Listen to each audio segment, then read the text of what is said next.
Questa è una storia fatta di agricoltura verticale, piatti poveri e di continui spostamenti della popolazione all'alternarsi delle stagioni. Questa storia racconta di un villaggio, della mulattiera, per molto tempo unico collegamento con il resto del mondo, e della strada che ha poi avvicinato la sua gente alla valle e alle sue comodità.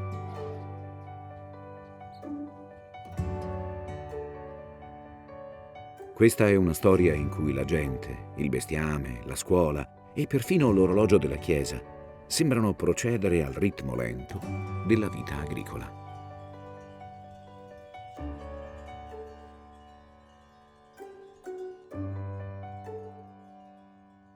Su Zens mettevamo fave, patate,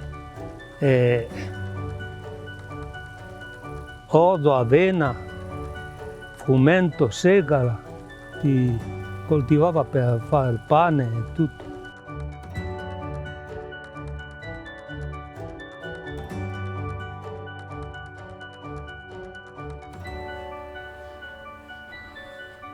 E la mattina alle 5 fuori dalla caverna. Fare le bestie, finito le bestie, prendere il mulo e si attaccava alla montagna.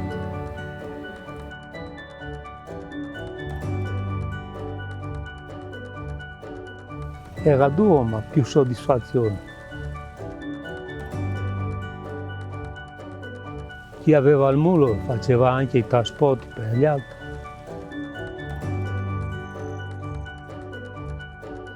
Se il mulo è mica tanto caricato si montava anche sopra, a cavallo e su.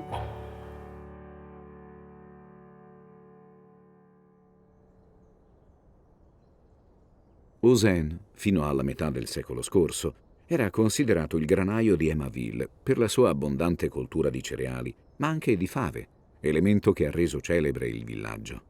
Un tempo i beni più preziosi erano in comune, come i muli e perfino l'acqua per irrigare.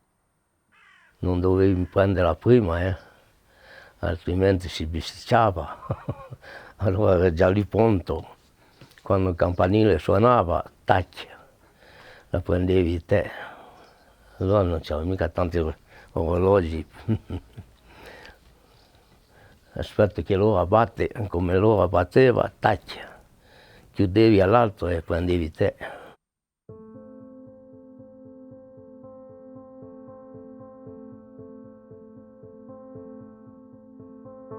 Il lavoro nei campi e l'allevamento erano la principale forma di sostentamento per una comunità basata sulla collaborazione e sul supporto reciproco nelle mansioni quotidiane. Le famiglie erano solite spostarsi in base al susseguirsi delle stagioni e lungo le quote delle varie colture. Prati e frutteti in pianura, poi i campi in media montagna e più in alto boschi e pascoli. Al tempo, quando ero ragazzino, ho un ricordo affascinante di quello che succedeva, diciamo, nei prati. In poco tempo, magari 5-6 persone, un prato lo tagliavano in un'oretta. I giovani non sono così interessati a questo aspetto, però speriamo che se ce ne fosse mai bisogno, col tempo qualcuno si ricordi che il fieno si può anche tagliare con la falce. I giovani di ieri, invece, imparavano sin dalla più tenera età che perfino l'anno scolastico era soggetto ai rintocchi della vita rurale. La quiete dei mesi più rigidi, quando il lavoro della campagna si addormentava sotto il manto dell'inverno, forniva l'occasione ai piccoli scolari di abbandonare le loro incombenze e di ritornare tra i banchi. Si andava alla scuola e facevamo il fuoco e c'era la stufa, poi facevano la storia, dovevi leggere, prima seconda e terza classe, tutti e tre assieme.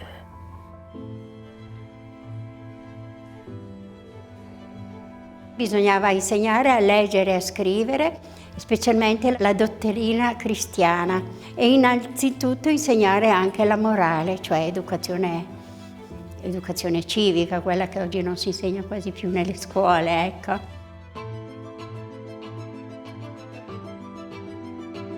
I rigidi inverni poi offrivano agli abitanti del villaggio un'occasione di ritrovo. Nelle stalle, proprio dove faceva più caldo, tra racconti e chiacchiere si tramandavano di generazione in generazione i saperi e le tradizioni. Al tempo più indietro i nonni giocavano in fondo al tavolo e noi donne in cima al tavolo si faceva calze, si disfaceva queste flotte, tutto. E allora c'era più amicizia tra la popolazione. Adesso non c'è più, anche i giovani. Una volta si trovavano a fare la veglia, a giocare alle carte, bevevano magari un bicchiere. Adesso non c'è più, uno prende la macchina, va di una parte, l'altro dall'altra. Non c'è più quell'amicizia di una volta. Negli anni 60 è arrivata la strada dove parte questa mulettiera, poi fino a un piano sotto alla frazione di Auxerre e infine nel 64 è arrivata sul piazzale. È stata inaugurata una bella festa perché la gente era tutta contenta di aver visto arrivare la strada a Auxerre, che è stata un po' un beneficio e un po' uno spopolamento perché i giovani hanno avuto più comodità di scendere in paese o in città per andare a lavorare. Le tradizioni, in quel passato non troppo lontano, sono rimaste vive nel cuore degli abitanti, che ancora oggi rievocano nella sagra di metà luglio gli antichi mestieri, riproponendo la vita, lo spirito di aggregazione e perfino i sapori di un tempo. Nel 2003 è nata la Proloco di Emaiville e hanno deciso di proporre sta favò, visto che era un piatto tipico di Auxerre, visto che veniva fatta a Auxerre la prima sagra. Le fave erano mature al mese di luglio, visto che un tempo se ne seminavano veramente tante. Per fare la favò ci vuole un soffritto, carote, cipolle, sedano, dopodiché si mettono le fave, la salsiccia, l'acqua calda, si fa cuocere, si aggiunge la pasta, si mette il pane nero passato nel burro fuso, la fontina e alla fine deve essere cremosa e pronta a essere mangiata. C'è tanta nostalgia ritornare a questo paese dove abbiamo vissuto gli anni felici della giovinezza.